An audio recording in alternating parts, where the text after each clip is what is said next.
திரு லிங்குசாமி அவர்களுக்கு என்னுடைய வணக்கம்.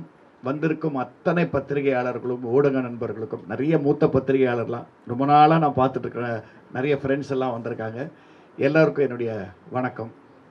இந்த வெப் சீரிஸ் இந்த காலத்தில் எப்படின்னா அது வந்து ஐபிஎல் மேட்ச் மாதிரி ஆயிடுச்சு. அது ஐபிஎல் மேட்ச் எதுக்காக ரொம்ப இம்பார்ட்டன்னா, அவங்க நினச்சி கூட பார்க்க மாட்டாங்க என்னைக்காவது ஒரு நாள் இந்தியாவுக்கு ஆடுவோன்னு. அந்த மாதிரி டேலண்ட்ஸ் எடுத்து கொடுத்தது ஐபிஎல் கிரிக்கெட்.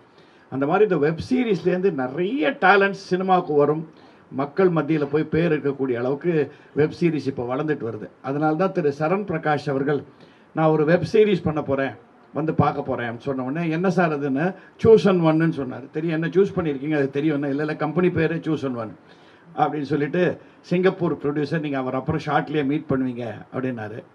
எல்லோரும் சொல்கிற மாதிரி ஆரம்பத்தில் அவர் என்கிட்ட சொன்னதுன்னா, சார் ரொம்ப சின்ன பட்ஜெட் அப்படின்னாரு. நான் சொல்லி, இவ்வளவு சின்னதாக எடுத்தால் கண்ணுக்கே தெரியாது என்ன? இல்லை சார் பட்ஜெட் தான் இவ்வளோ சின்னதுன்னா. சரி எவ்வளோ சொல்லுங்கள், நீங்கள் ஆசைப்பட்டு சொல்கிறீங்களே எவ்வளோ சொல்லுங்கன்னு ஒரு ஃபிகர் சொன்னார். சார் இது நல்லா இருக்கே சார் ஃபிகர், ஏன் இதை போய் என்கிட்ட சின்ன பட்ஜெட் சொல்கிறீங்கன்னு. இல்லைங்க உங்கள் பட்ஜெட் இல்லை, இது மொத்த பட்ஜெட்டே இவ்வளோதான் அப்படின்னாரு. அப்புறம் யோசித்து பார்த்தேன், இவ்வளோ ஆர்வமாக இருக்காரு இவர், இதுக்குள்ளே எடுக்கணும்னு ஆசைப்படுறாரு. சரி நீங்கள் கதையை சொல்லுங்கன்னு ஒன்று.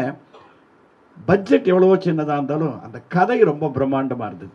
இப்போ என்னை பொறுத்த வரைக்கும் நான் என்றைக்குமே இந்த பிரம்மாண்டமான படம்னு சொன்னால் நான் அதை நம்ப மாட்டேன். 200 கோடி 300 கோடியில் ஐ டோன்ட் பிலீவ் பிரம்மாண்டமான படம் கிடையாது. சப்ஜெக்டோட வேல்யூ இருக்குது பாருங்கள், மக்கள் மத்தியில் போய் ரொம்ப நாள் நிற்குது பாருங்கள், அதுதான் பிரம்மாண்டம். அந்த விதத்தில் இது வந்து ட்ரைட் அண்ட் டெஸ்டட் சப்ஜெக்டாக இருந்தது.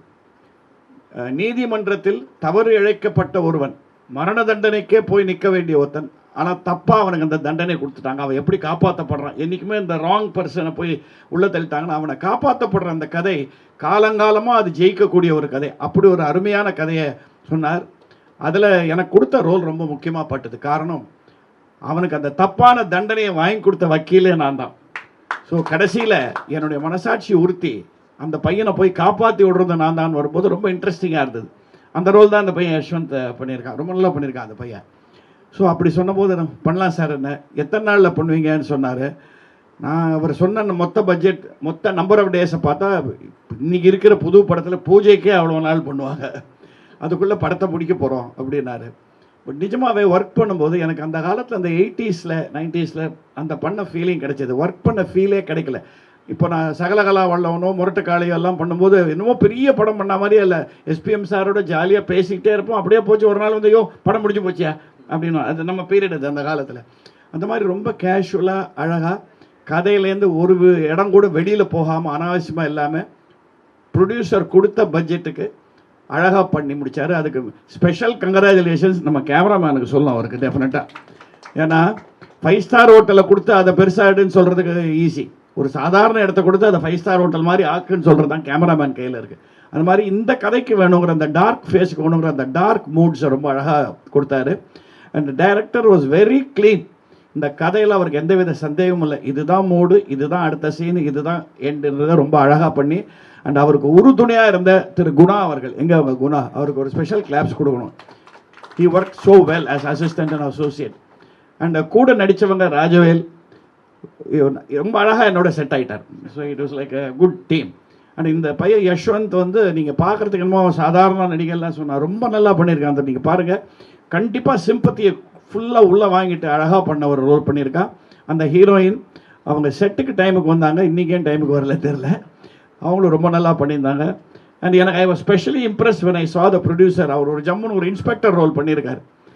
அவர் என்ன இவ்வளோ ஸ்மார்ட்டாக எங்கேருந்து வந்தார் ஒரு இன்ஸ்பெக்டர்னா, சார் அவர் தான் சார் ப்ரொடியூசர் என்னார். அந்த இன்ஸ்பெக்டர் விக்குள்ளே இவ்வளோ முடி வச்சுருப்பாருங்கிறத நான் இன்றைக்கி தான் பார்க்குறேன் நான். ஸோ அவரோட interest to come to here, சிங்கப்பூர்லேருந்து வந்து இங்கேயும் இந்த ஃபீலிங்கில். And he was very clear, sir நான் சொன்னது இதுதான் பட்ஜெட், இதுக்குள்ளே பண்ண முடிஞ்சால் நான் பண்ணுறேன்னு சொன்னேன், டைரக்டர் ஹஸ் டன் இட்னு. இது வந்து எப்படின்னா உங்களை எப்படி இம்ப்ரெஸ் பண்ணணும் நான் ஃபீல் பண்ணுறேன்னா, இதில் யார் ஹீரோ ஹீரோயின் அதெல்லாம் கிடையவே கிடையாது. The story is the main. எப்படி ஒருவன் தப்பான ஒரு ஜட்ஜ்மெண்ட் கொடுக்கப்பட்ட ஒருவன் காப்பாற்றப்படுகிறான், இதெல்லாம் இந்த காலத்தில் அடிக்கடி நடக்கிற விஷயம் இது. ஸோ சந்தர்ப்ப சூழ்நிலைனாலும் இந்த சட்டத்தை இந்த வாத பிரதிவாதத்தினாலும் தப்பாக போய் மாட்டிக்கிற சில பேர் எப்படி காப்பாற்றப்படுறார்கள் ரொம்ப இன்ட்ரெஸ்டிங்காக ஒரு 7 எபிசோடு இல்லையா, மொத்தம் ஒரு 7 எபிசோட்ஸில் பண்ணியிருக்காங்க. இதுக்கு நீங்கள் கொடுக்குற வரவேற்பும் நீங்கள் கொடுக்குற ஊக்கமும் கண்டிப்பாக இதை ஒரு நல்ல ஓடிடி பிளாட்ஃபார்மில் கொண்டு போய் ரீச் ஆகி மக்களிடையே போய் ரீச் ஆகணும்.